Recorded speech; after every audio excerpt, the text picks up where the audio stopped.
என்னுடைய தலைவர் கொடியன் அவர்களே, நான் இன்றைக்கு 40 ஆண்டுகளுக்கு முந்தைய 45 ஆண்டுகளுக்கு முந்தைய வியப்பாக பார்த்த ஒரு சிறு பிள்ளையாக இருந்த அருள்மொழி என்கிற ஒரு உழைப்பு வடிவம், ஒரு பெரும்புலவர் அண்ணாமலையாருடைய மகளாக இருக்கிறதுனால் தமிழ் உணர்வு ஊறி அந்த குருதியிலே, உணர்விலே, நெஞ்சிலே, உயிரிலே அது இருக்கிறதுனுடைய பார்வைகளை எல்லாம் நான் 45 ஆண்டுகளாக பார்த்திருக்கிறேன். பெருமைக்குரிய வடிவத்தில் தமிழகத்தினுடைய முன்னேற்றத்துக்கு, தமிழகத்தினுடைய மானத்துக்கு அடிப்படையான வடிவங்களில் நான் விரும்புகிற தலையாய வடிவங்களில் இந்த அருள்மொழியும் ஒரு உயிர். அதனுடைய பயனை பெரும்பாலும் தமிழகம் சரியாக உணரவில்லை. உண்மையை உணர்வதில் ஒரு பின்தங்கிய இனமாக இந்த மண் இருக்கிறது.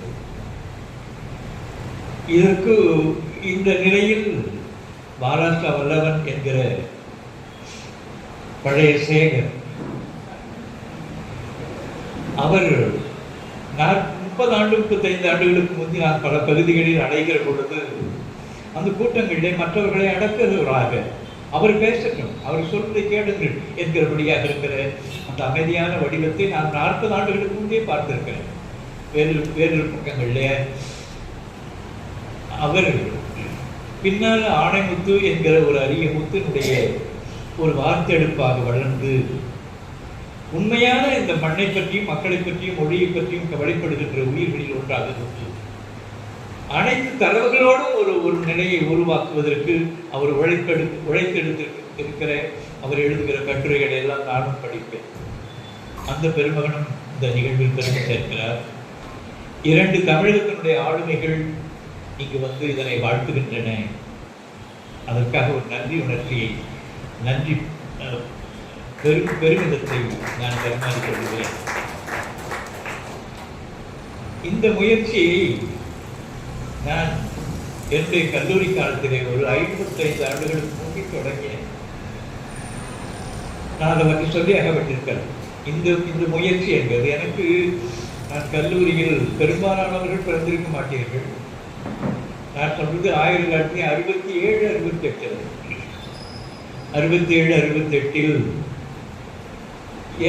என்னை பற்றிய விளம்பரங்களாக புதுச்சேரியிலே கல்லூரியில் வருகிற பொழுது திரசை தீந்தமிழ் வெறியன் என்று வரும். திரசை தீந்தமிழ் வெறியன் என்று நானும் தேர்தலி நின்றேன். 1200 பேர் படித்த 600 பேருக்கு மேலாக பிரெஞ்சு படிக்கிற ஒரு கல்லூரியில் 1117 பேர் என்னை தேர்ந்தெடுத்தார்கள்.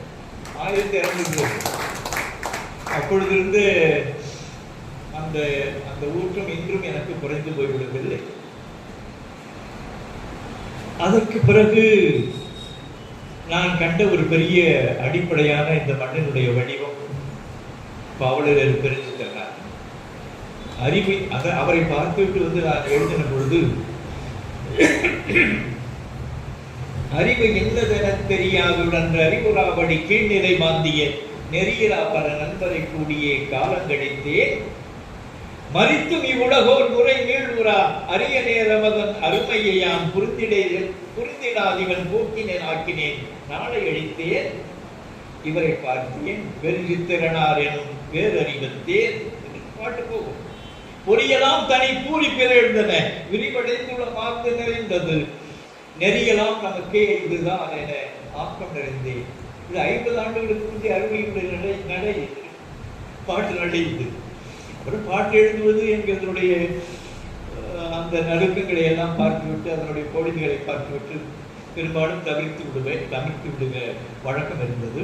என்றும் கூட அது தொடர்கள். அப்பொழுது அத்திப்பூத்தார் கூட தொடர்கள். முதலான இந்த வகையான முயற்சி எழும்பூரிலே தமிழ், சமஸ்கிருதம் மற்றும் பிற இந்திய மொழிகள் ஆராய்ச்சி நிறுவனம் என்று ஒரு நிறுவனம், அண்ணாமலை பல்கலைக்கழகத்தினுடைய ஒரு கிளை. அந்த கிளை எழும்பூரிலே அதில் பெரிய பெரிய சமஸ்கிருதம் தொடர்பாக இருக்கிற அறிஞர்கள் எல்லாம் ஒன்றிணைந்து கொண்டு பல வகையான வேலைகளை செய்திருக்கிறார். அந்த கூட்டத்திற்கு அந்த நிகழ்ச்சிக்கு ஒரு அந்த அந்த அந்த மன்றத்திலே அந்த அந்த அந்த நிறுவனத்தில் நடந்த ஒரு கருத்தரங்கிற்கு ஐயா அவர்கள் என்னை அழைத்து கொண்டு போனார். அது போய் அங்கு அந்த நிலைகளை பார்த்த உடனே இங்குதான் ஆரியத்துக்கு வேட்டு வைக்க வேண்டும் என்கிற உணர்ச்சி எனக்கு வந்தது. அந்த இடம் அப்படிப்பட்டதாக இருந்தது. ஆறு அழகப்பன் என்கிறவர் தான் அதனுடைய தலைவராக இருந்தார். ஒரு பேராசிரியர் இன்றைக்கு இருக்கிறார். அப்பொழுது என்னுடைய நடைமுறைகளை நான் சொல்கிற கருத்துக்களை எல்லாம் பார்த்து நீங்களே இது தொடர்பாக இருக்கிற சமர்க்கிறது தொடர்பாக இருக்கிற செய்திகளுக்கு பொருள் சொல்லலாமே, தமிழை பற்றி நிலைநாட்டலாமே, எனவே இந்த சொற்கள் எல்லாம் தமிழா தமிழ் இல்லையா என்கிறதை மெய்ப்பிக்கலாமே, அதற்கு ஒரு கூட்டம் ஏற்பாடு செய்யலாமே என்று அந்த கூட்டம் நான் சொல்றது 1982 இன்றைக்கு 44 ஆண்டுகளுக்கு முந்தி அது நடந்தது. அதனுடைய நிலைத்த தலைவராக பாவலர் பிரிஞ்சு தருணார் இருந்தார். வைர வாழ்வென்று அங்கே அமர்ந்திருந்தது என்று நான் முன்னுரையிலே குறித்தேன். அப்பொழுது ஏராளமான 600 பேருக்கு அழைப்பு அனுப்பப்பட்டது, செய்தித்தாளை விளம்பரப்படுத்தப்பட்டது. ஒரு அவை முப்பொழுதுமே நிறைந்திருந்தது. அப்படி 7 கூட்டங்கள் சமஸ்கிருத தொடர்பாக நான் ஆற்றிய உரைகளை சமஸ்கிருத பேராசிரியர்கள், சமஸ்கிருத கல்லூரியுடைய முதல்வர்கள், நான் சொல்றது 44 ஆண்டுகளுக்கு முந்தி ஒரு 7 கூட்டங்கள் நடந்தன. முதல் கூட்டத்தை அடுத்து கருத்து சொல்கிறவர்கள் ஆட்கள் அறிஞர்கள் எடுத்தார்கள். அதில் ஸ்ரீ பாலசுப்ரமணியன் சென்னை பல்கலைக்கழகத்தினுடைய தமிழ்துறை தலைவர், பொற்கோ அரவாணி, வேங்கடவன் திருவேங்கடவன் திருப்பதி பல்கலைக்கழகத்தினுடைய பேராசிரியர் சுப்பரெட்டியார், தொடர்பாக இருக்கிற மே சுந்தரம் மாநில கல்லூரியினுடைய தமிழ்துறை தலைவர், இப்படி ஒரு 6 பேரை தேர்ந்தெடுத்து அவர்களை கருத்து சொல்ல சொன்னார்கள். என்னுடைய சொற்பொழி முடிந்ததும் அவர்கள் கருத்து சொல்வதாக அந்த கூட்டம் அமைக்கப்பட்டது. அதில் இறுதி கூட்டத்திலே அப்போதையார் 44 ஆண்டுகளுக்கு முந்தி இவன் சொல்கிறது எப்படிப்பட்டது என்பதை அதை விளக்குகிற பகுதியிலே அவர் உட்கார்ந்திருந்தார். கண் தெரியவில்லை, கண்கள் முழுக்க மறைந்து விட்ட பிறகு எனக்கு ஒரு பகுதியிலே 20 விழுக்காடு தான் தெரியும். அவர் நிகழ்ச்சி முடிந்த பிறகு உடனே இந்த அருகில் கிட்ட நெருங்கி வந்து அவர் சொன்னார், தம்பி நீங்க அருளை உங்களை நீங்க எப்படி இருக்கிறீங்கன்னு பார்க்க விரும்புகிறேன். அதுக்கிட எல்லாமே எனக்கு விளங்கினது. அப்பொழுது இருந்த அந்த வாழ்த்துக்கள் எல்லாம் என்னை உச்சப்படுத்தின. அறிந்தார்க்கினியார் என்று ஒரு பெரியவர், அவர் 128 அகவை வரைக்கும் தமிழ்நாட்டில் இருந்தார். 128 அகவை வரைக்கும் அவர் அந்த கூட்டத்துக்கு வந்து தொடர்ந்து வருவார். அவர் முதல் கூட்டத்தில் என்னை தனியாக அழைத்து, நீங்கள் வெறும் கல்லுதான், வெறும் கல்லுதான், ஆனா எல்லாம் பம்ப தொடங்கிட்டாங்க, அருமையான சிலையாக நீங்கள் வழிபடுவீர்கள் என்று சொன்னார். இதுதான் எனக்கு ஆழமா என்னை பற்றின ஊக்க உரை. இங்கு வெறும் கல்லுதான், ஆனா அவனோட எல்லா சமஸ்கிருத பேராசிரியரும் கொண்டு தொடங்கி விட்டான். எனவே மிக அழகான சிலையாக நீங்கள் உருவாகி விடுவீர்கள்.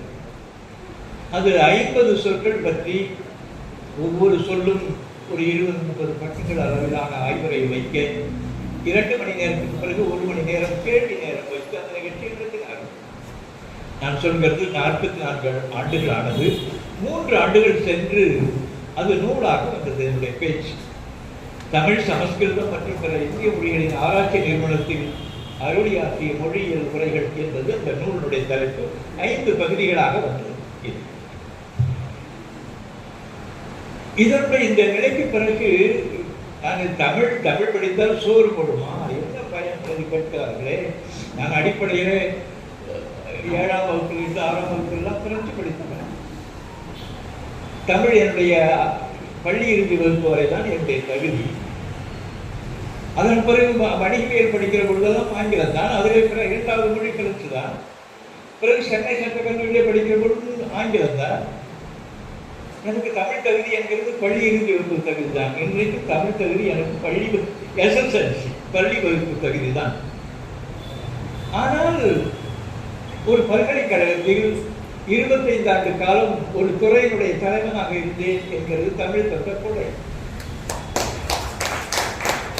25 ஆண்டு காலம் இருந்து ஒரு 18 முறைகள் 6 மாதத்துக்கு 6 முறை மாதத்துக்கு கூட்டம் கூடும், ஆட்சிக்குழு கூடும். 6 மாதத்துக்கு நீட்டிப்பு கொடுக்கிறது அவர்கள் பேசுவார்கள். அது சண்டையாகவே முடியும் ஒவ்வொரு கூட்டமும். 9 ஆண்டு காலத்துக்கு பிறகு என்ன பணி நீங்கள் பெற வேண்டும் என்று விரும்புகிறீர்கள் என்று ஒரு துணைவேந்தர் கேட்டார். 9 துணைவேந்தர்களின் கீழ் நான் 25 ஆண்டுகள் பணியாற்றினேன் என்று படித்துக் கொண்டே இருந்தேன். அந்த என்ன பதவி வேண்டும் என்று கேட்டதற்கு நான் சொன்னது ஆய்வறிஞர் என்று பணியில் நான் அமர்த்தப்பட வேண்டும் என்று சொன்னேன். அது ஸ்காலஸ்டிக் ரிசர்ச்சர் என்று நான் தான் அதற்கு பெயர் கூட கொடுத்தேன். அதற்கு பிறகு அது ஒரு 9-10 ஆண்டுகளுக்கு பிறகு ஒரு பேராசிரியர். ஒரு தமிழ் படிக்காத, தமிழிலே எந்த வகையான ஒரு பிஏ கூட, ஒரு இளங்கலை கூட படிக்காத ஒருவன் ஒரு பல்கலைக்கழகத்தினுடைய பேராசிரியராக ஆக முடியும் என்கிறது நான் ஒரு எடுத்துக்காட்டு. தமிழ் உண்மையாக படித்தால் எல்லா நலன்களையும் செய்யும் என்பதை ஒவ்வொரு நொடியிலும் நான் உணர்கிறேன். சரி, இந்த கூட்டம் நீங்கள் ஆரிய கொழுப்பை, ஆரிய திமிரை, ஆரிய தடிப்பை அதை ஒடுக்காமல் இந்த நாட்டில் எந்த வகையான முன்னேற்றத்தை பார்த்துவிட முடியாது. நாம் உண்மையிலே ஆரிய ஆட்சியின் கீழ் தான் இருக்கிறோம். நாம் ஆளுவது மோடி என்று நினைத்திருக்கிறோம். அவருக்கு சட்டை போட்டுக்கொண்டு உலகமெல்லாம் தெரியத்தான் தெரியும். அவரை ஆட்டுவிப்பது எது என்பதை பற்றி யாருக்கும் கவலை இல்லை.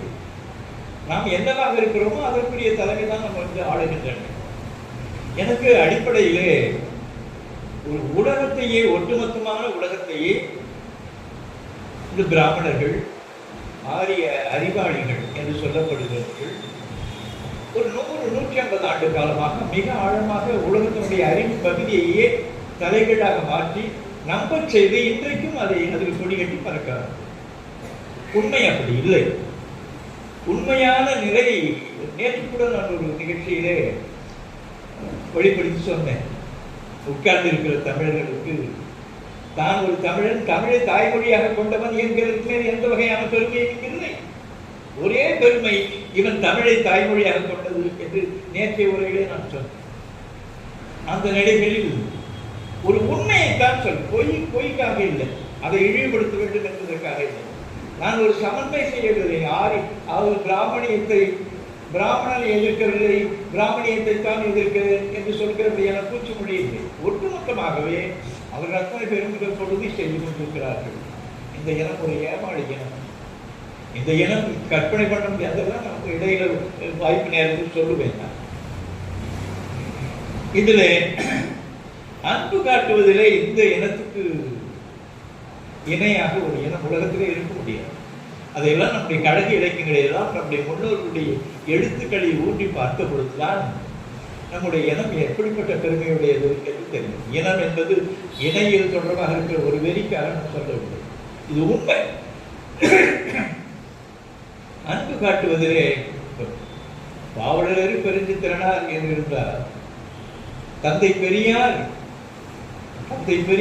தவறிவிட்டார் என்ற உடனே அவர் குறித்து போயிட்டு அந்த நேரத்தில் நான் கடலூரில் இருக்கிறேன்.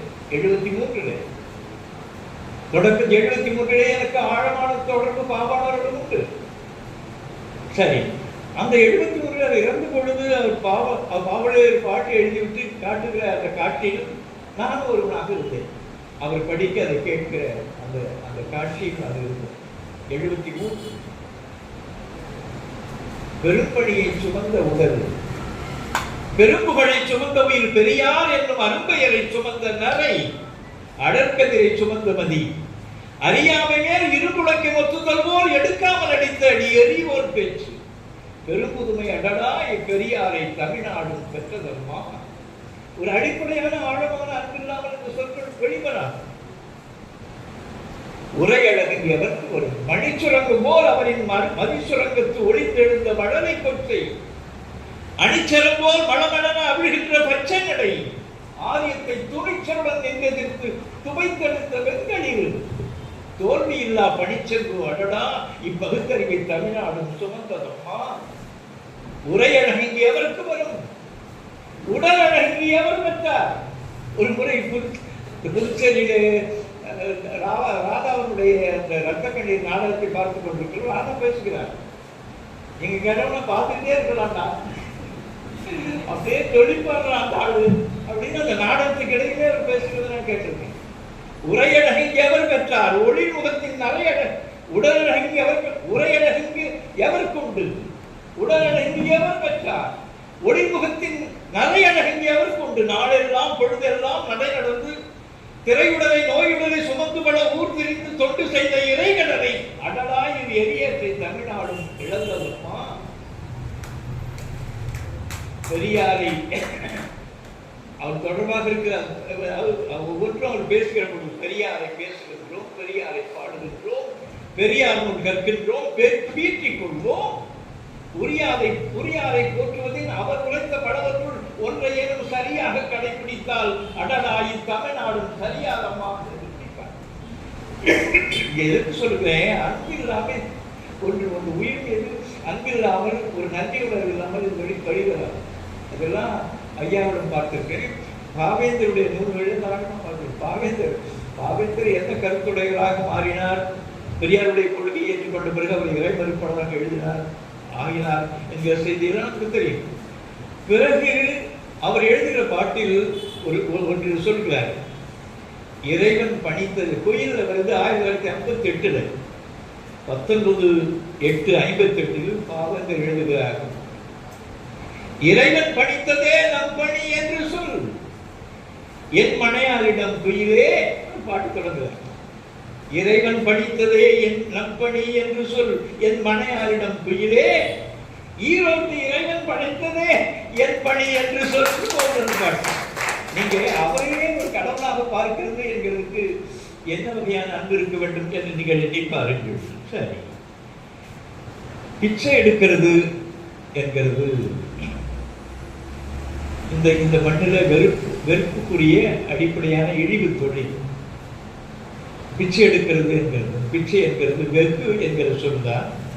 வெகாமை என்று திருக்குறள். இந்த வெகு தான் மேலையாரியங்களில் போய் திரிகிற பொழுது அங்கு கிரேக்க வழியில லத்தீன வழியில பெக்ஷ் என்றாயி பிக்ஷு பிக்ஷ என்று அவன் கொண்டு வந்தான். அங்கிருந்து கிரேக்கத்திலிருந்து கொண்டு வருகிற பொழுது அந்த வெகு என்கிற வடிவத்தில், அந்த வெகுதல் என்கிற வடிவத்தில் தான் வெகு பெகர் என்கிற சொற்கள் எல்லாம் உருவாகின.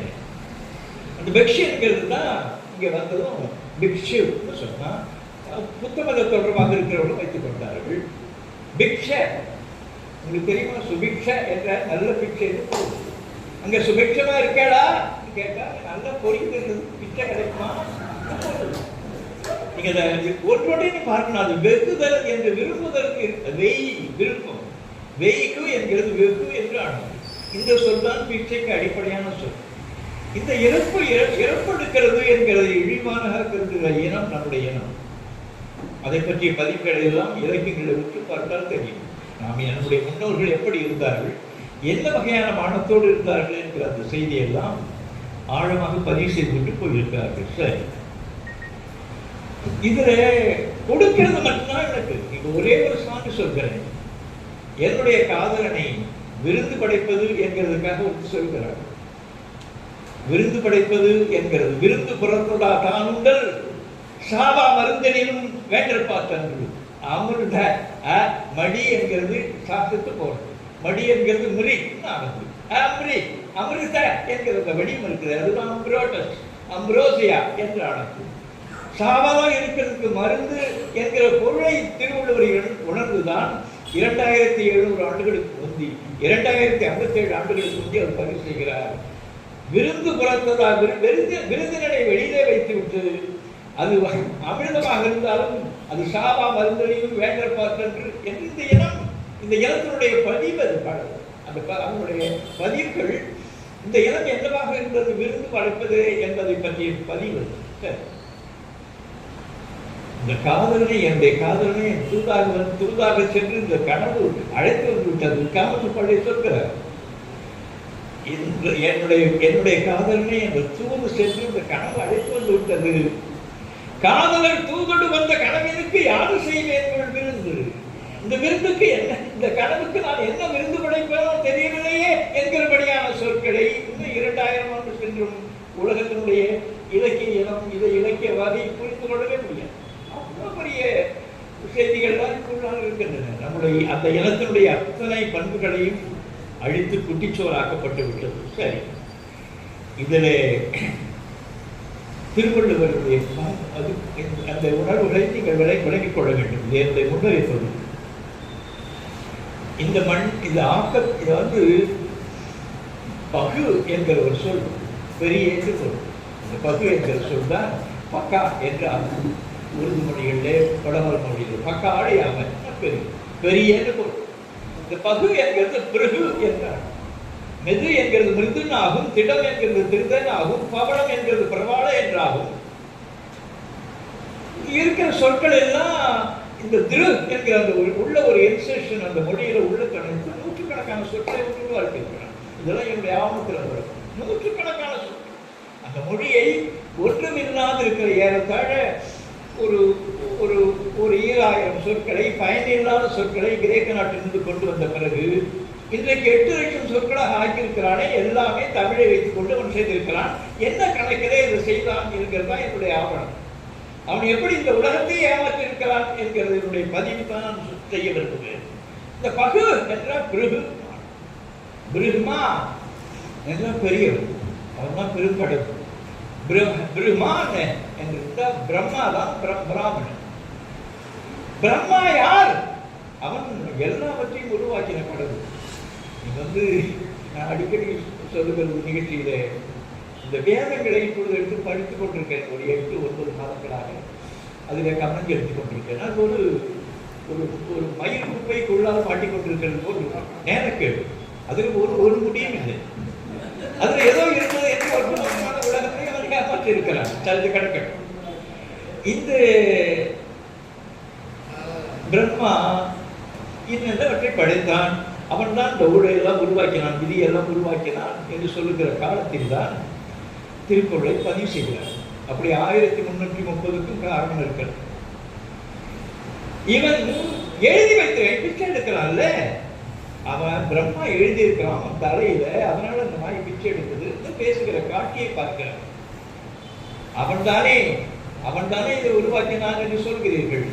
இறந்தும் உயிர் வாழ்வில் வேண்டின் பறந்து கிடுக உலகியற்றான். பிரம்மாவுக்கு மொழிபெயர்க்கிறார் திருவள்ளுவர். பிரம்மா என்கிறது உலகத்தை படைத்தவன் என்று நீ சொல்கிறாயே, அந்த உலகியற்றான் அந்த பிரம்மா இந்த பிச்சைக்காரனை போல எல்லா பகுதிகளிலும் போய் பிச்சை எடுத்து திரிவானாக திகத்துகிறார். எதற்கு சொல்கிறேன்? அதற்கான எதிர்ப்பு 2057 ஆண்டுகளுக்கு முந்தைய தொடங்கி கூட ஒரு சின்ன வளர்ச்சி இந்த மண்ணில் ஏற்படவில்லை. சரி கிடக்கிறது. நமக்கு நீங்கள் எல்லாரும் யானைக்கால் நோயை பார்த்திருப்பீர்கள். அது வருகிறதுக்கான ஒரு கொசு, அது ஃபைலேரியா பேக்ரோப்டின்னு பேர். அது அழுகின அதாவது கசடுகளாக இருக்கிற அந்த குளங்குட்டைகளில் உருவாகிற கொசு. அது எப்படி அழுக்கு நிறைந்தபடியான ஒரு குட்டை என்றால் இந்த ஃபைலேரியா என்கிறது புரி என்கிற சொல்ல பிரி என்கிற ஃபிலமெண்ட் என்று வருகிறது. ஃபிலாரியா என்பது அது ஒரு இழை நுண்ணி போல இருக்கக்கூடிய ஒரு கொசு. அது கடித்தால், அது தொடர்ந்து கடிக்க தொடங்கினால் அது உடம்பில் இருக்கிற குருதிகள் சிக்கலாகி அந்த நோய் வரும். அதுக்கு எலிஃபென்ட் அது பார்க்கறதுக்கு யானையினுடைய கால் போல் இருக்கிறதுனால எலிஃபென்ட் டயாட்டிஸ் பெயர் வைத்தார்கள். பாரதி ஒரு கதை சொல்வான், இதற்கு தெரிந்து கொள்ள வேண்டும். பாரதியாருடைய கதைகள் என்று ஒன்று இருக்கிறது. அவன் ஒரு நுட்பமான பார்ப்பான். ஆதிசிவன் பெற்றுவிட்டான், தமிழ் தாய் சொல்கிறாள், நாம் குதிப்போம். தமிழ் தாய் மேல எவ்வளவு அன்பு பாரதிக்கு. இதை வேற பெருசா மற்றவனுக்கு குடும்பமானுங்க. ஆரியத்தினுடைய சார்பாக பாரதியை தூக்குகிற நம்முடைய முண்டங்கள். ஆதிசிவன், தமிழ் தாய் சொல்கிறாள், ஆதிசிவன் பெற்றுவிட்டான், என்னை ஆரிய மைந்தன் அகத்தியன் என்றோர் வேதியன் கண்டு மகிழ்ந்தே நிறை மேவு விளக்கம் செய்து கொடுத்தான். இலக்கணம் இல்லாத கடந்தனா அகத்தியன் பார்த்தான். ஒரு ஆரிய மைந்தன், அவன் அகத்தியன் பார்த்துட்டு எனக்கு இலக்கணம் செய்து கொடுத்தான் என்று சொல்கிறதுலே கொஞ்சம் கொஞ்சமாக அந்த நச்சினை ஊட்டுகிறதுல இருக்க வல்லவர்கள். சரி, அது கிடக்கட்டும். இந்த நிலையில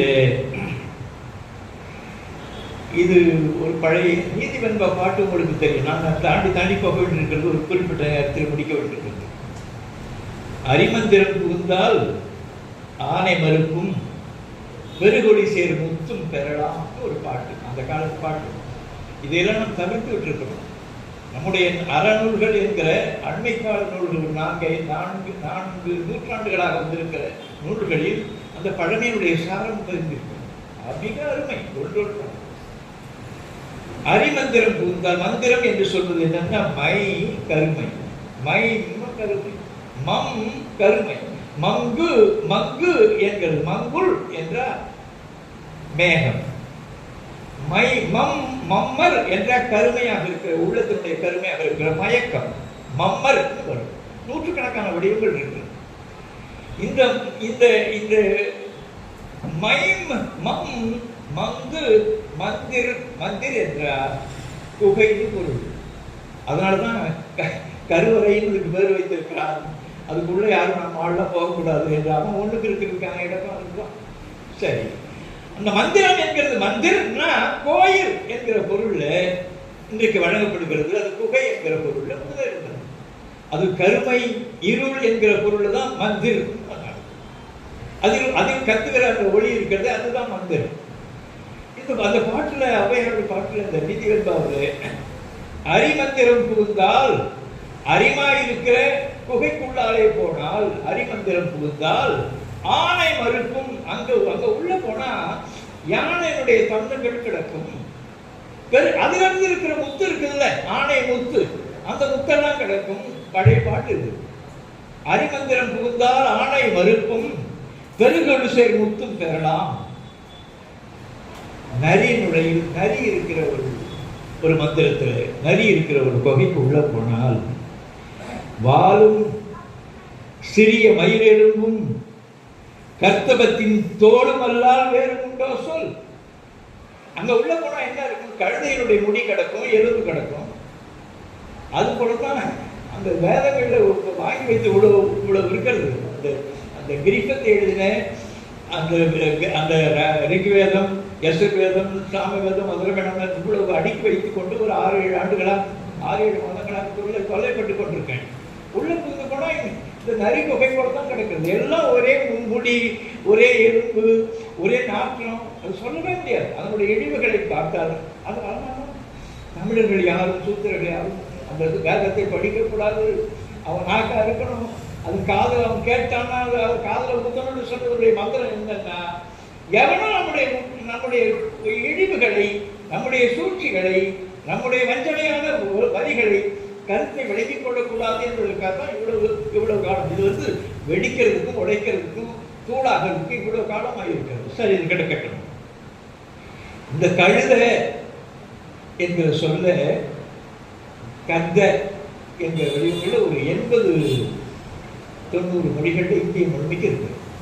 கழுத என்கிறது கந்த. என்ன கைத வாங்க சென்னையில், என்ன கைத? சரி, கிடைக்கிறது. பொதி சுமக்கிறதன் வழியாக அந்த பெயர் வந்தது. அது தனி வரலாறு. சரி, கல் ஒலியிடு. கல் என்பது ஒலித்தல் பொருள். கலித்தொகை என்று சொன்னா ஒரு பெண்ணை ஒழித்து விழித்து, ஒளியிட்டு விழித்து, இதை கேள் என்பது சொல்றது போலவே இருக்கிற பாட்டு இருக்கிறதுனால அது கலித்தொகை பேர். இந்த சொல் தான் கால் என்றானது. கால், காலிங் என்று சொல்கிறோமே. இந்த ஒளித்தல் என்கிற பொருள், கழித்தல் என்பது ஒளித்தல் பொருள். இந்த கல் என்கிறத அந்த காலத்தில் கல் என்கிற சொல் கல்வி என்று வருவதற்கு ஆனா கல், ஆவன்னா கல், அந்த அவன் கல் கல் பையன் சொல்லுவான்.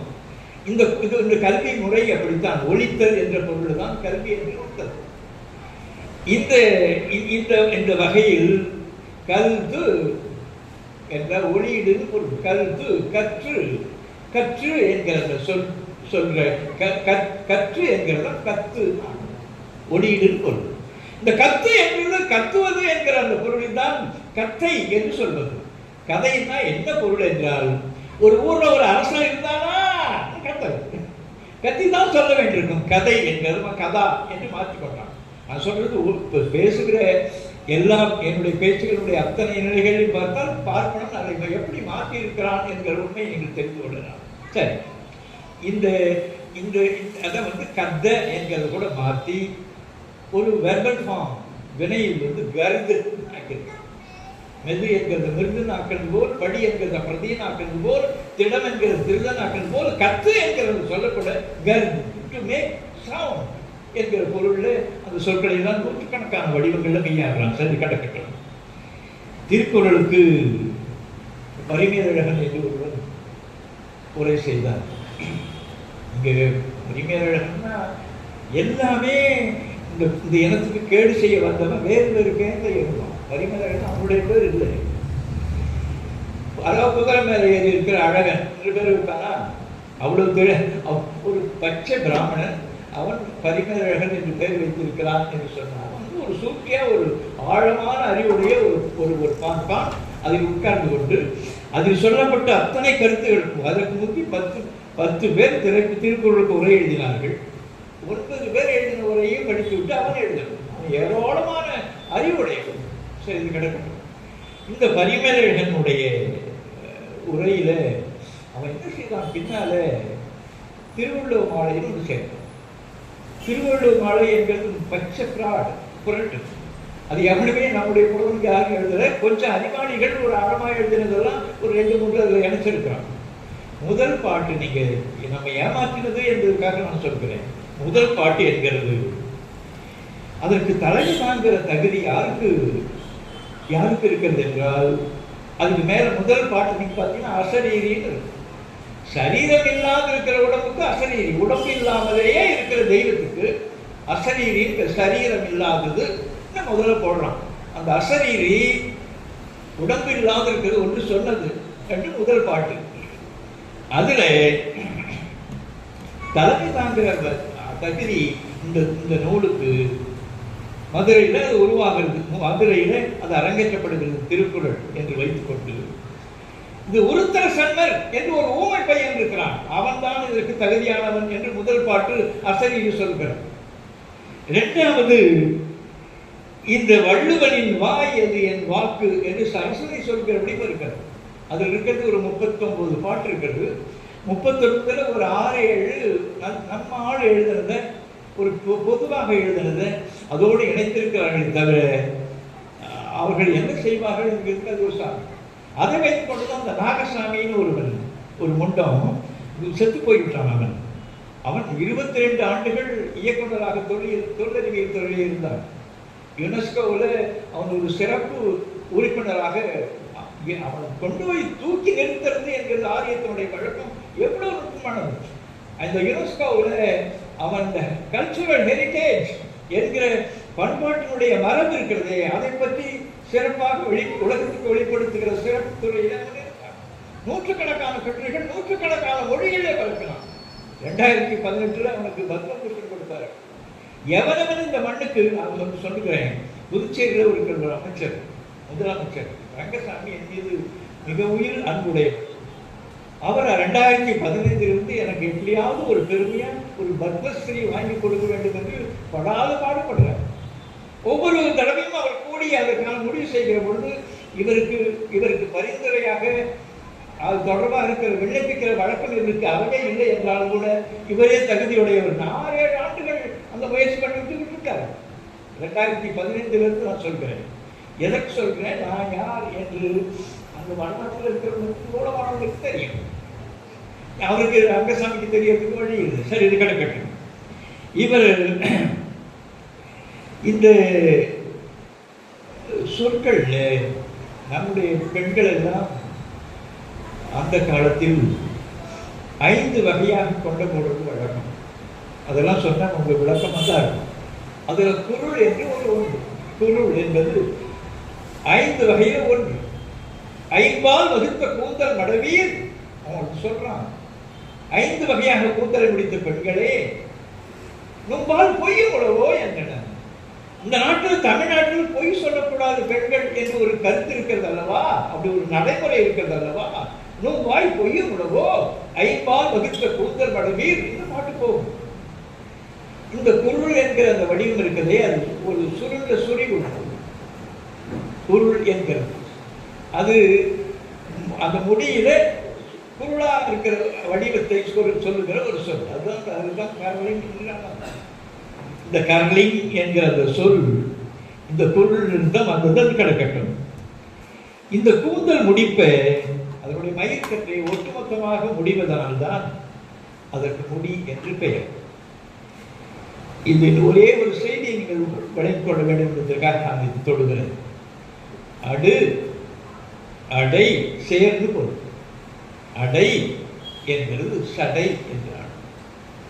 சடை என்றிருந்ததும் திரட்சியான மயிர்கற்றையை குறிக்கிற ஒரு சிறப்பு சொல். இது ஒரு நூற்றுக்கணக்கான வழக்குகள் இலக்கியங்கள் அது பதிவாகியிருக்கிறது சடைகள். இது கிரேக்கத்தில்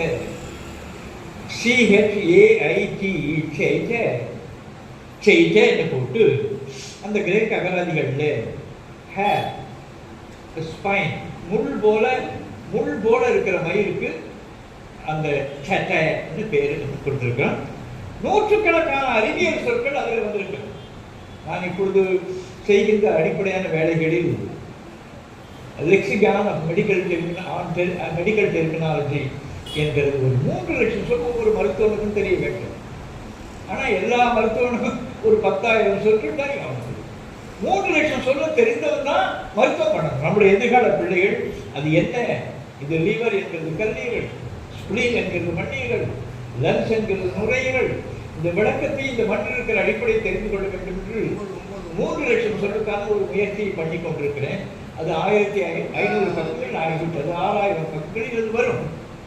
ஒவ்வொன்றும் எவ்வளவு நுட்பமான அறிவு இனம் என்பதை அதை பார்த்து தெரிந்து கொள்ளலாம். சரி, இந்த இந்த சட்டை என்கிற வடிவத்தில் என்று சேட்டனாத்தியா போலிசாட்டியா என்று அந்த தொடர்பாக சடையாக இருக்கிற செய்திகளுக்குரிய அறிவியல் செய்திகள் எல்லாம் நூற்றுக்கணக்கில் அறிவியல் இருக்கு. சடை என்கிறது கிரேக்கத்தில் சாட்டியா என்று சடை கிடக்கு.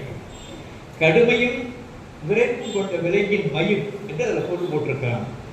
மாந்த மயிர் தூரிகை இது தொடர்பாக இருக்கிறது கிரேக்கத்தில் படிக்கிறது. இந்த செய்தியை ஹோமர் தன்னுடைய ஒடிசி பகுதியில் அந்த சட்டை என்கிற சொல்ல கையாளுறார். முடி என்கிற பொருள் அது கிடக்கட்டும். அங்கிருந்து வந்ததுனால அவனுக்கு ஒரு 2000 சொற்களை அவன் கொண்டு வந்தான் என்கிறதே என்ன கணக்கு இருக்கட்டும். அங்கிருந்து இந்த சட்டையை என்ன செய்தான், இங்கே வந்து பார்த்தான் சடை என்று தமிழ் சொல்கிறான். ஜடா தொடங்கிறான். ஜடா நான் சொல்றது 100 காரணம் இருக்கிறது. அது எப்படி சடைன்னு இந்த தமிழை உருவாகினது என்பதற்கு வேறியல் காரணங்கள், மொழியியல் காரணங்கள், இலக்கண பகுப்புகள் தமிழக இருக்கிறது. அவனுக்கு ஒன்றுமே அவன் அந்த உருப்படி அந்த மொழியை பயன்படுத்தவே முடியாதபடி கெடுத்துவிட்டான்.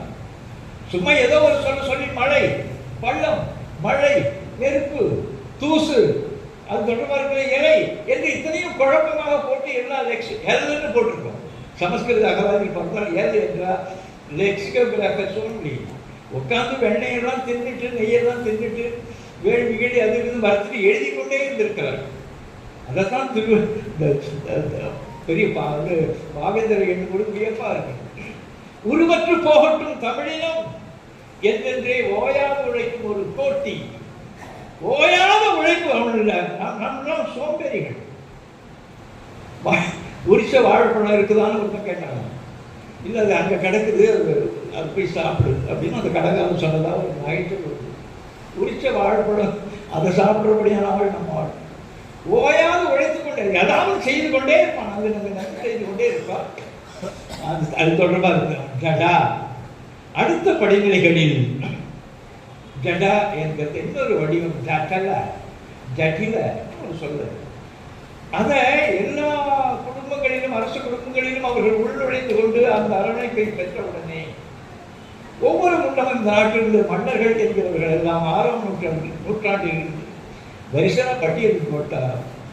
ஜடிதவர்மன், ஜடாவர்மன் குலசேகரன், ஜடாவர்மன் சுந்தர பாண்டியன், ஜடாவர்மன் சுந்தரன், ஜடாவர்மன் பராக்கிரம பாண்டியன், இதெல்லாம் 5ஆம் 6ஆம் நூற்றாண்டிற்கு வருகிற மன்னர் பரம்பரை.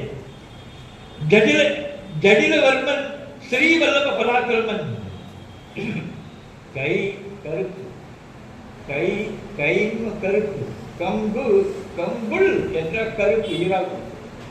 கை என்கிற அந்த வடிவம் கருப்பு என்கிற பொருள் தான்.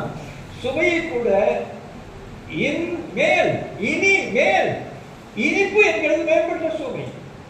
இந்த சுவையை bitterness என்கிறது குறிக்கிற பொழுது கருப்பு என்கிற பொருள் இந்த பித்த காந்தருக்கு சென்ற நிமிர்ந்த பிறந்த மனிதன் அவன் கயக்கிறது கருப்பாவது அப்படின்னு சொல்லியிருக்கான். கசப்பு என்கிறது. இந்த கை கைம் கம் கம்பு கங்கை என்கிறது கருப்பு ஆறு, காரின் ஒரு ஆறு இருந்தது போல கங்கன் என்ற கருப்பன். இந்த கை என்கிற அந்த சொல்ல கைச திரிக்கிறாங்க. கைச என்கிறது மை என்கிறது கருப்பு, மயில் என்ற கரிய முடி. கைச என்கிறது அடுத்தபடி கேச, கேச மயிரம். கேச ஒன்றும் இல்லை, கேசவன்னா மயிரம், ஆதி கேசவன்னா பழைய மயிரம். எல்லா நாயும் வச்சுக்கடான்னு சொன்னான். அது சூத்திரயஸ்து ஜுகுப்சிதம். இந்த பயிர்கள் சூத்திர பயிர்கள் காதில் கேட்கிற பொழுதே ஆக்குவர்கள் அறுவருக்கத்தக்க பெயர்களைத்தான் இவர்கள் சூட்டிக் கொள்ள வேண்டும் என்று சொன்னார். சரி, அது நூற்றுக்கணக்கான செய்திகள் இருக்கிறது. அகல்யான ஒரு பிள்ளை பேர் வைத்துக் கொண்டிருந்தாருன்னா என்ன பொருள் அவனுக்கு தெரியுமா? அகல்யா. கல்லுதல் என்பது தோண்டுதல். கல் என்கிறது அவங்கிட்ட, அந்த கல் என்கிறது அங்க கொலை பொருள். கொல்ச்சுரா என்கிறது அப்புறம் கல்ச்சுரா வந்தது, கல்ச்சர் வந்தது, அக்ரிகல்ச்சர் வந்தது. கல் அந்த கல்க்கு அங்க அந்த வடிவத்தை ஹல்யா ஆக்கிட்டு அகல்யா தோண்ட பெறாதவள். எவ்வளவு இழிவு, எவ்வளவு அந்த பெயர்களை நான் சொன்ன அந்த ஒரு அவையிலே சொல்லக்கூடாது. அது இலக்கணக்கெல்லாம் சொற்கள். ஆயிரக்கணக்கான அந்த இழிவுகளை எல்லாம் நம் மீது அந்த அந்த மொழியை கொடுக்கிற பொழுதே நம்ம சுமத்தி இருக்கிறோம். அது கணக்கற்ற.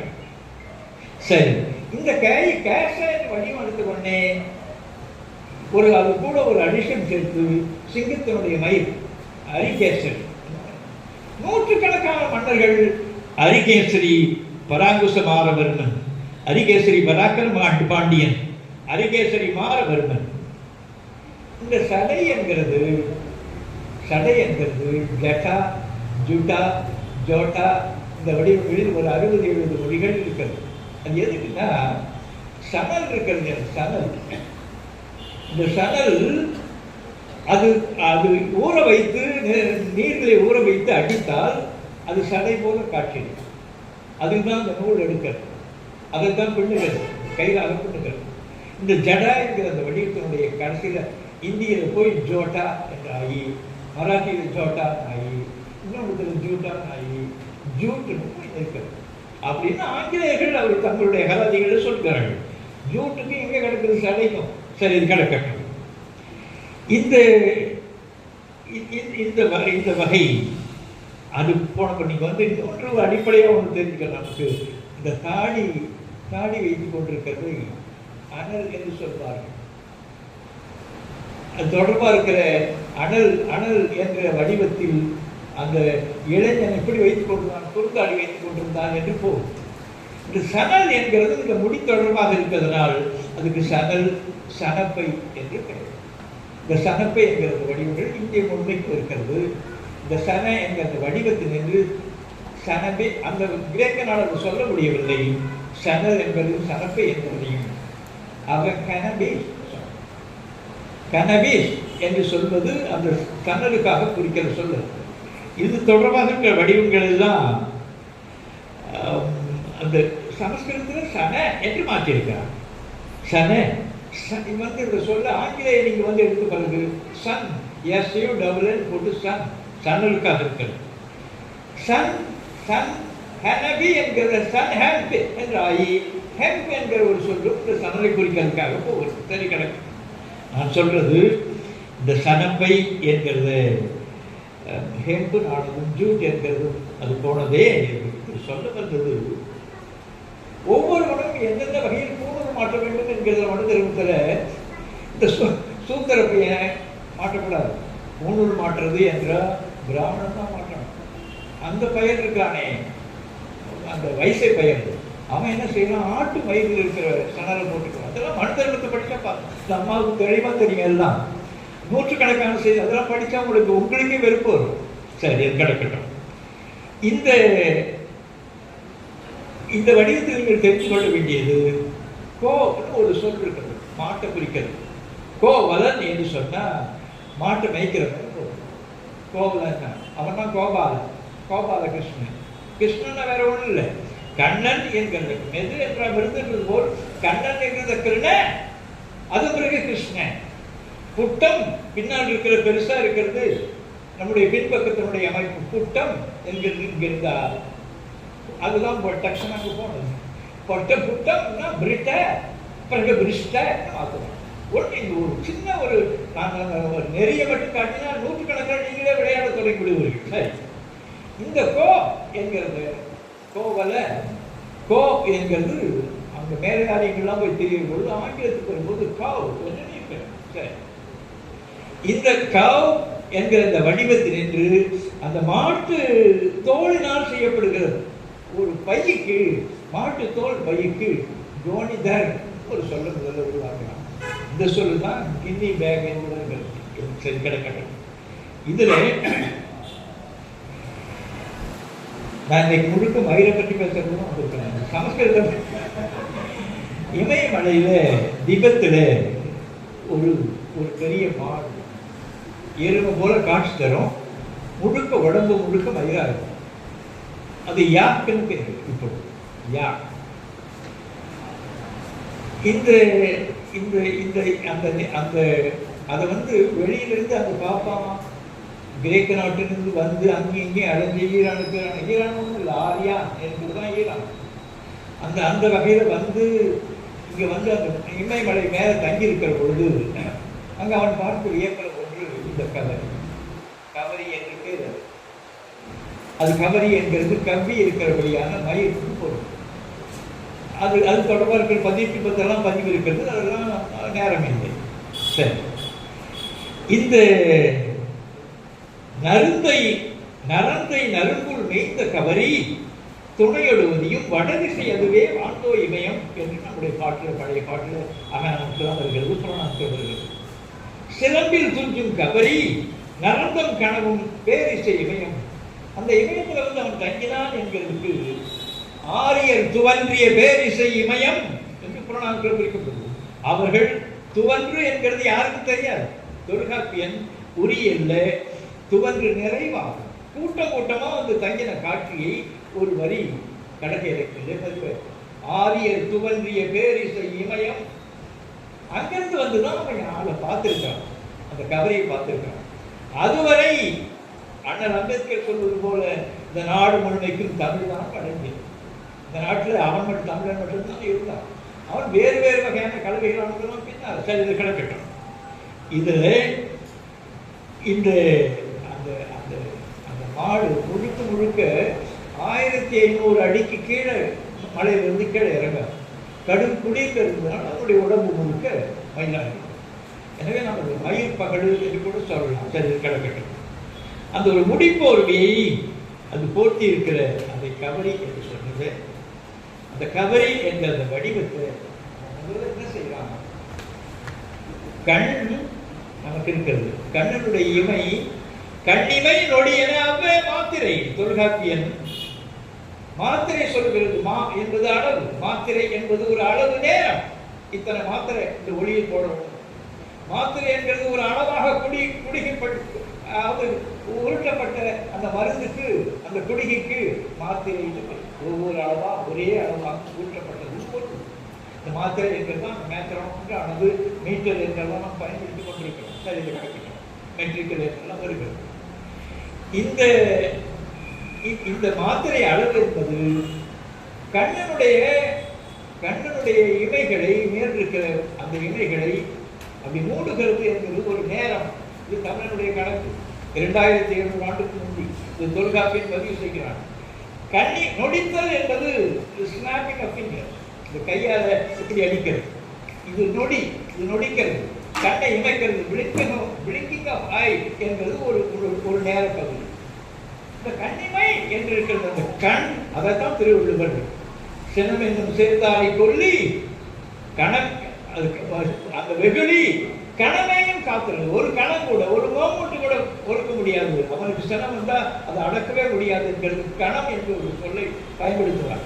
கண்ணி வைக்கிற நேரத்துக்காக அது தமிழ் அடங்கிய சொல்.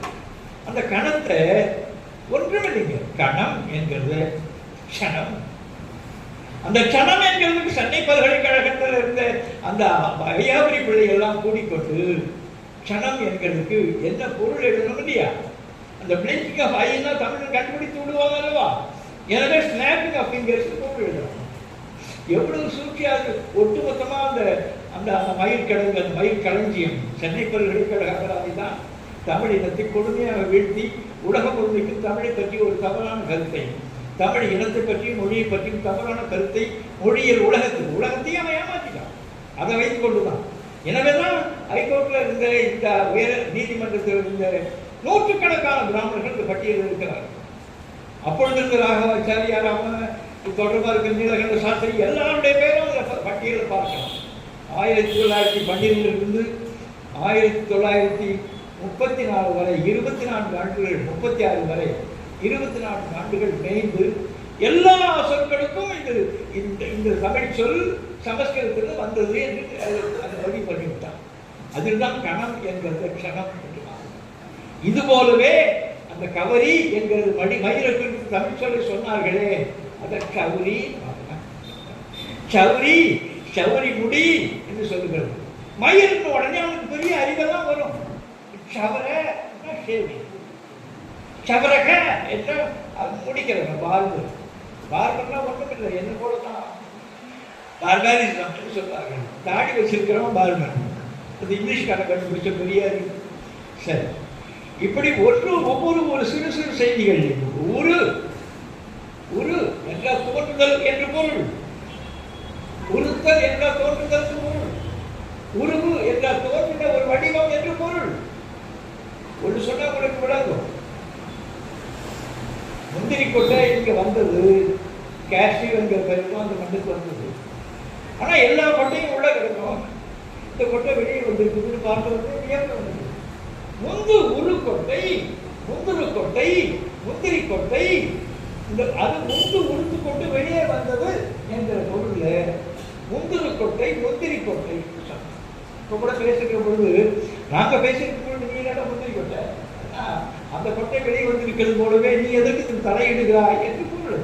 சரி, இந்த உருவு உருவம் 100 இடங்கள் இருக்குது. உருவு என்கிறது உருவம் ஆகிறது, அளவு என்கிறது அளவும் ஆகிறது.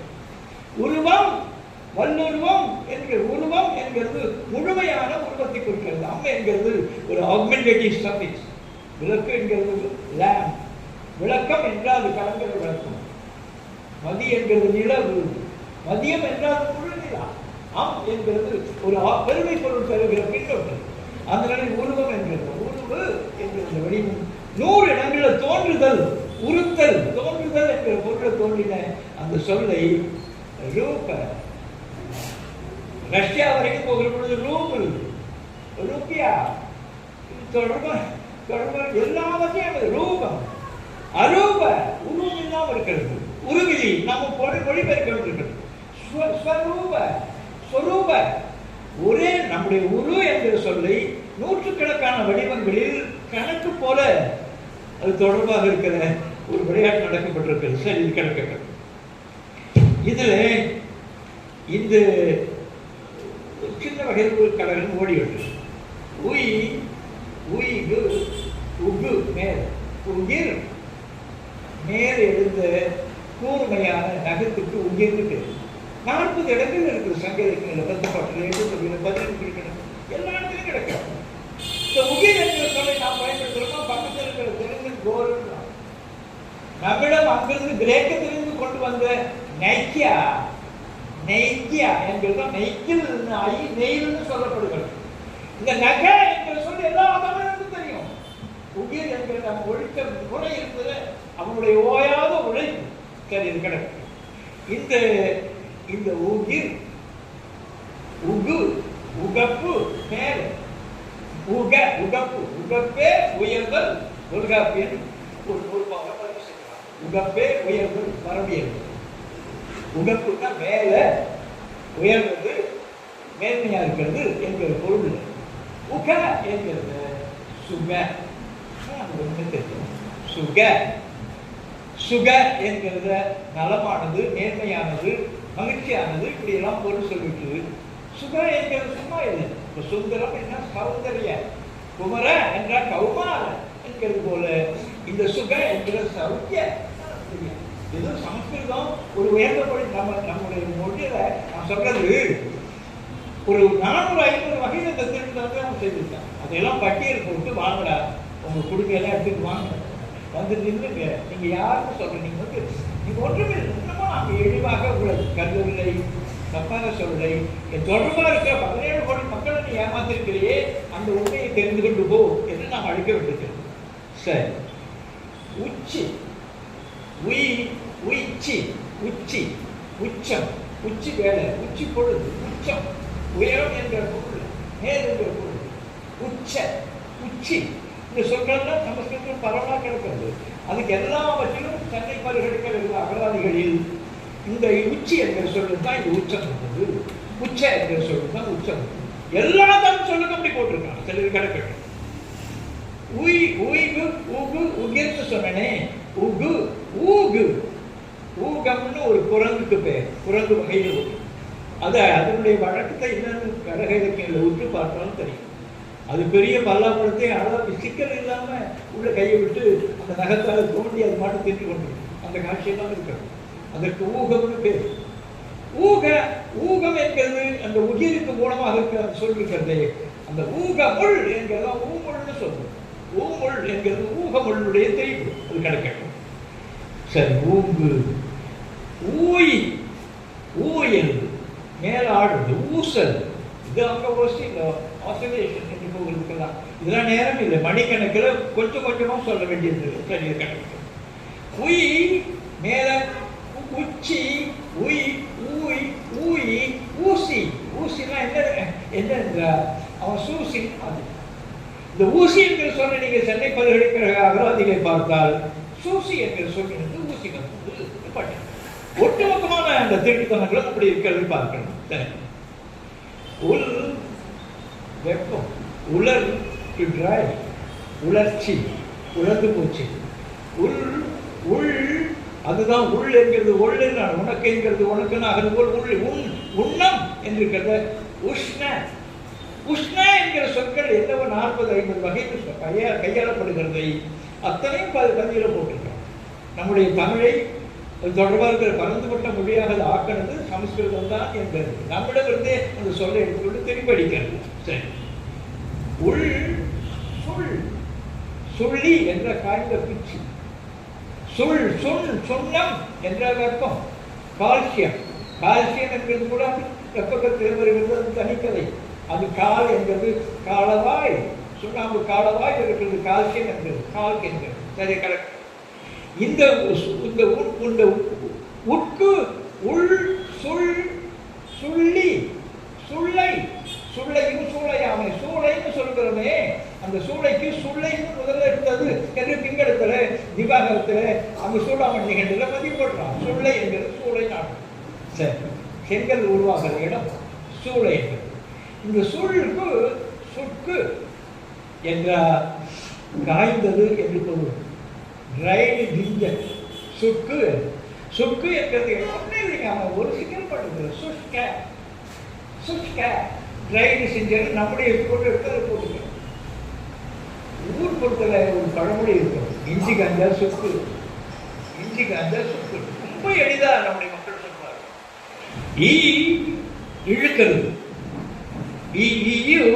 இழு, இஞ்சி நீரை உள்ளிழுக்கிற வேலை உடையது என்று பேர் வைத்திருக்கிறார். இஞ்சி அவனாலும் சொல்ல முடியல கிரேக்கனால. இந்த சொல்லை கேட்ட உடனே ஜிஞ்சி பெரஸ், ஜிஞ்சி வேறு, ஜிஞ்சி பெரஸ், ஜிஞ்சி பெரிஸ் தான் இருக்கிறது. அதோட தொடர்பாக இருக்குது. அதே வகையில் தான் லத்தியத்தில் இருக்குது.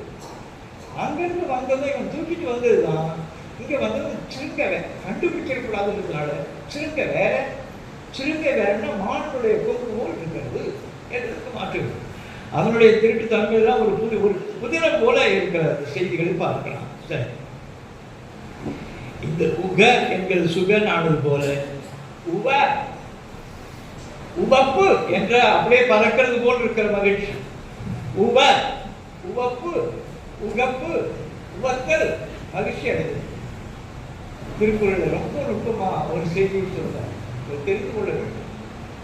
ஒரு அறிவை இன்னொரு அறிவை பார்த்தால் உணர்ச்சி மகிழ்ச்சி கூட இருக்கின்ற உவப்ப தலை கூடி, உவப்ப என்கிற சொல் தான் வேற வகை மாறி எளிமான சொல்லாக பயன்படுத்தப்படுகிறது. தலை கூடுதல் என்பது கூட ஒரு செக்ஷுவல் டேர்ம். உவப்ப தலை கூடி உள்ள பிரிதல், சிந்திப்பதற்காக 2 பேரும் பிரியணும். அதுக்காக பிரியறாங்க, பிரிய மாட்டான். ஒரு அறிவு இன்னொரு அறிவை பார்த்து பொறாமைப்படுகிறது, அது அறிவு இல்லை. மகிழ்ச்சி அடையணும், குதிக்கணும். அது உவப்பு போல, உணர்ச்சி போல மகிழ்ச்சியை உருவாக்குவது. அந்த உவப்பு, உவப்ப தலை கூடி உள்ள பிரிதல் அனைத்தையும் புலவர் தொழில். புலவர்களுக்கு இதுதான் தொழில் ஒரு குரலை சொல்லுவார். இந்த உவ மேல் என்கிற பொருள் உவர், உவர் என்கிறது சுவர் தானா ஓங்கி இருக்கிற மதிலை குறிக்கிற சொல். சுவர்னு அதை எடுத்துட்டு வேற ஒன்றும் செய்யல. சொர்க்க மேல சொர்க்கம் ஒரு முண்டங்களுக்கு எதுவுமே தெரியாது. நம்ம ஏமாற்று நம்மை போட உலகத்தில் ஏமாத்த என்னவே கிடையாது. சரி இருக்கட்டும். இந்த உவ என்கிற வடிவத்தை ஸ்வ என்று மாற்றி SVA போட்டு நூற்றுக்கணக்கான சொற்கள். சுவ என்கிறது சுப என்று மாற்றி நூற்றுக்கணக்கான வடிவம். சு சு என்ற உ என்கிற அந்த வடிவத்தை வைத்துக்கொண்டு சு என்பது நல்ல என்ற பொருள் கொண்டு சுவ என்கிறது சு என்று மாற்றி சு பிராமணிய, சு பிராமணியன்னா பிராமணனுக்கு நல்லவன் பொருள். முருகன் முருகன் அது ஒன்றும் வயல வேலை தூக்கிட்டு அடைகிறதெல்லாம் ஒன்றும் இல்லை. சுப்பிரமணிய என்ற பிராமணனுக்கு நல்லவனை பொருள். சு சுபலட்சுமி, சு லோச்சன் என்பது கண், சுலோச்சனா என்பது நல்ல கண்ணை உடைய விழுப்பும். இந்த வடிவங்கள் எல்லாம் சின்ன சின்ன சின்ன தொடர்பாக இருக்கிற கூறுகள் எல்லாம் அவன் வகைப்படுத்தி அவன் உருவாக்கி கொண்டிருக்கிறது என்கிறது லட்சக்கணக்கான செய்திகளை இது தெரிவிக்கிறது.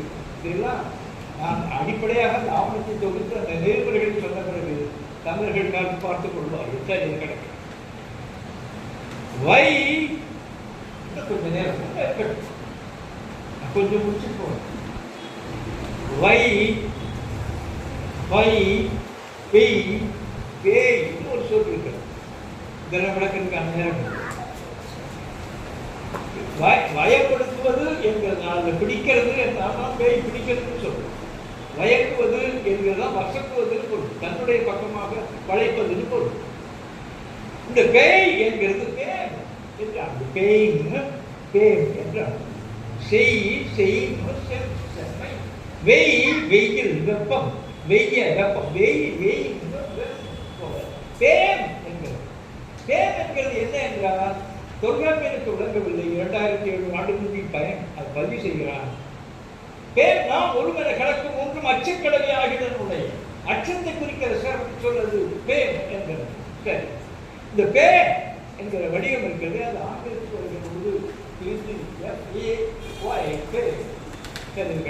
என்னதோ இந்த பேருக்கு எல்லாவற்றுக்குமே அந்த போடுற பேர் தான் போட்டு குழப்பறாங்க எல்லா உலகம் ஒன்று. சரி, இது பேது, பேது என்ற மனக்கோட்டு, பேது என்ற அறிவில்லாத ஒரு பொருள். சரி, அந்த பேதைன்னா அறிவெளின்னு பொருள். பேதுரு, பேது உரு, பேதுரு, பேத்துற்று, பிதற்று என்று சொல்லுகிறது. இந்த பிதற்று இன்னும் பல்வேறு வகையில் தெரியும். சரி, பேது, பெது, பிது, பித்து, அது உள்ளே கால் விளையாடுறது. அது தொடர்பாக அந்த நீர் சுரக்கிற போது அந்த கால் விளையாடுறது இருக்கிற சிக்கல் என்பதனால அந்த பித்து பித்தம் என்று. இந்த பித்தம் பித்தா பிரசூரின்னு தொடர்பான சிவனையே சொல்லுவான். பித்தா பித்து என்கிற வடிவத்தை எடுத்துக்கொண்டு பித்தியம் ஒரு சொல்லி ஒரு நாட்டு வழக்கு சொல்லுது. சிக்கல் இந்த வைத்திய வித்யா என்றால் வைத்திய என்று மாற்றுகிறது போது வைத்திய என்று ஆக்கி நம்மை பைத்தியம் ஆக்கிவிட்டு. சரி, இந்த பேய், பேய் நம்முடைய மரபு, பேய் நம்புற மரபு. பூ என்பது விரிவடைந்தது. பூது இரும்போது விரிவடைவது என்கிற ஒரு மகிழ்ச்சியினுடைய விரிவு. பூதம், பூதம் என்று சொன்னால் ஐம்பெரும் பூதத்து இயற்கை போல நெருப்பு விரிவடையும், நீர் விரிவடையும், காற்று விரிவடை இந்த கருத்துல ஊதுதல் என்பது விரிவடைதல். அந்த பூத என்கிற வடிவத்தை அந்த பைத்தம் நீங்க ஆங்கிலத்தில் போய் பார்க்கணும். PYTHO பூதோஸ் என்று போட்டு போட்டிருக்காங்க. இந்த பேச்சு பேர் வைத்துக் கொள்வது நம்முடைய தாய்மார்களுக்கு பேர் அந்த காலத்தில் பேச்சு இந்த சொல்ல இங்க வந்துடணும். பேச்சு பேச்சு பயிற்சி மாத்திரம் பயிற்சி பைச்சாட்சி பிச்சாட்சி பிசாஸ் அதிகம் இருக்கு. இந்த தொடர்பா இருக்கிற இந்த வட்டங்களை எல்லாம் சுற்றி வருகிறேன். அச்சன்கிடக்கு இதை நான் எதுக்கு சொல்லுகிறேன்? பிசாசு என்கிற வழிபோடு அவனுடைய திருமண முறைகளில் 8 திருமண முறைகளை அவன் கொண்டு வந்தான் என்பதை மலையோர் தையத்து மங்கள் 8 அந்த 8ல பிசாசு திருமணம் என்கிற நடக்கிறது. ஆலயத்தில் அந்த பிராமணர்களுக்கு பிசாசு திருமணம் என்றால் பைசாசம் என்றால் தூங்கிக் கொண்டிருக்கிறவள், தண்ணி அடித்துவிட்டு குடித்து விட்டு மதுமயக்கத்தில் இருக்கிறவள், இது போல் இருக்கிற ஆள்கள் எல்லாம் மேற்கொள்வது அவளை கையாளுவது என்கிறதுக்கான அந்த மனமுறைக்கு பைசாசம் என்று அவர்கள் வழங்கியிருக்கிறார்கள். அவருடைய இழிவுகள் தான் நூற்றுக்கணக்கில் இருக்கிறது. சரி, உருபொருளும் உருகப்பொருளும் வேந்தன், உருபொருளும் உருகப்பொருளும் ஒன்னார் தெருபொருளும் வேந்தன் பொருள். வேந்தனுக்குரிய வருமானம் எதுன்னா உள்ள வருகிற பொருள் இருக்கிறதே, பொருளை உன்னுடைய நாட்டிலே பொருள் இருக்க வேண்டுமானால் உள்ளே வருவதற்கு வரி கட்ட வேண்டும். அதற்கு உருகு. உருகு பொருள் என்பது வரி பொருள். உள்ளே வருகிற அந்த பொருளுக்காக அரசு உருவாக்குவது அந்த கஸ்டம்ஸ், டோல், இந்த டியூட்டி. அதுக்காக இருக்கிறது உருகுன்னு பேர். திருப்பொருள் இருக்கிற சொன்னது உருகு என்கிற சொல்ல என்ன நானா என்னை 10 சுல்கன்னு மாத்திருப்பானா 10 சுல்கன்னு போட்டு கஸ்டம்ஸ் டியூட்டி அது போட்டு என்னென்ன இந்த தமிழை என்னென்ன பொருள் சொல்கிறதோ அத்தனையும் பதிவு செய்யும். சுல்க என்கிறது இன்னொன்று. சுல்க அனுப்படுகின்ற பிராகிருத மார்பு சுங்கம். நம்ம ஆளு நீங்க பாருங்க, நீங்க தென்னார்காடு மாவட்டத்துக்கு முன்னால சங்கமாங்கிற ஒரு சொல்லு.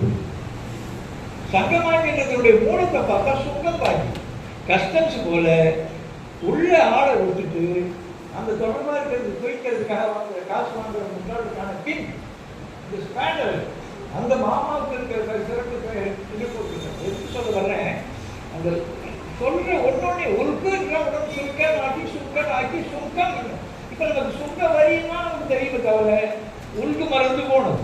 சரி, இது கிடக்கட்டும். மையினா கருப்பு, மயானம் என்று சொன்னா எரிக்கிறது. சுடுகாடு, இடுகாடுல சுடுகாடு இருக்கிறது மையா. ஒண்ணு இல்ல, மசான போட்டு இப்ப மயில் எங்களுக்கு வேற ஒன்றும் இல்லை. அந்த மயில மசுன்னு நாம் சொல்லுவோம். ஒண்ணு இல்லைங்க, மயிலை குறிக்கிறது சிறப்பு சொல்லி மசுரு எஸ் போட்டு MASURAU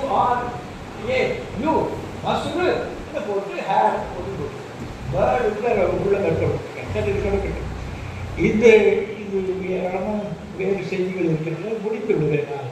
சரி, இதில் கால் என்பது நீட்சி. இந்த உடம்பிலே நீட்ட உறுப்பு இருக்கிறது, அது கால் என்று சொல்லப்பட்டது. நீட்சி கால் என்கிறது நீட்சி என்கிற பொருள் தான் இந்த லேகியத்திற்கு வைத்தார். சரி, அது ஸ்கேலோஸ் என்று கிரேக்கத்தில் இருக்கிறது. ஸ்கேலோஸ் கால் என்கிறது என்ன போய் CAULOUS காலஸ் பொருள். பவழக்கால் மல்லி அந்த கால் அதை தாங்குவது, அந்த பூவை தாங்குவது என்பதனால் பவழம் போல இருக்கிற கால் என்று வரும். பவழக்கால் மல்லி அங்க கிரேக்கத்தில் கால் என்பது லெக் ஸ்டெப் போட்டுட்டு காலிஃப்ளவர் அது ஸ்டெப்ல இருக்குது ஆட்டம். கால் என்பது சார் இந்த கால் நீட்சி. கால் என்பது நீட்சி. விலங்கை பார்க்கிறான். இந்த விலங்கை பார்க்கிற போது 4 கால்கள் இருக்கின்றன. எண்ணிக்கைக்கு அவன் பயன்படுத்துகிறான். கையில் எண்ணிக்கொண்டு 1 2 3 4 கால்கள் இருக்கிறது. ஒன்று இது ஒரு கால், 2 கால், 3 கால், 3 கால் என்று கணக்கெல்லாம் சொல்ல வந்தது. சரி, இதுல என்ன என்றால் ஏய் பொருந்துதல், ஏய்ப்ப நேர நிகர அன்ன இந்த என்பவும் பிறவும் ஓமத்தூர்வை ஓமையாக சொல்லுகிற ஏய் என்கிறது. ஒன்று ஏய் கால், ஒன்றே கால், 2 ஏய் கால், 3 கால். இந்த ஏ என்கிறது கூட ஒரு நுட்பப்பொருளுடையது. அது எப்படி தமிழ் உருவானது என்கிற எல்லா பதிகளும் இருக்கும். கால் என்பது நீண்டு போகிற அந்த நேர நீட்டு இருக்கிறது. காலம், காலம், அகால காலம் என்கிறது டைம் பொருள். அகாலம், இந்த கால் என்கிற அது தொடர்பாக இருக்கிறது. இந்த விளக்கொள்ள வேண்டும். காற்று, காற்று நீண்டடிக்கிற காற்று இருக்கிற பொருள் காற்று, காற்று வருது இல்லையா? அதுபோல் காற்று, காற்றும், இது காற்றும், இது காலம் என்கிறது யாரும் சொல்லணும். இது காலம் என்றால் இந்த காலத்து வரைக்கும். எனவே இதுகாரும் ஒரு விழிப்புக்காக இருக்கிற செய்திகளை பரிமாறினேன். ஐயா அவர்கள் தேர்வினில் விடிந்தும் தூங்கியோர், தேர்வினில் விடித்தும் படித்தோர் தேர்வினில் வென்றான் தெரிந்துகிறார்கள். ஒரு பாவல், விடித்தும் படித்தோர் தேர்வினில் வென்றான், விடித்தும் தூங்கியோர் தேர்வினில் விடித்தான். எனவே இந்த இனம் விழித்துக் கொண்டிருக்கிறது. அது விழிப்பு என்பது முடிச்சிட்டு இருக்கிறது. நாம் விழிப்பை எழ வேண்டும். அதற்கான ஒரு திருந்தா என்னுடைய உரை.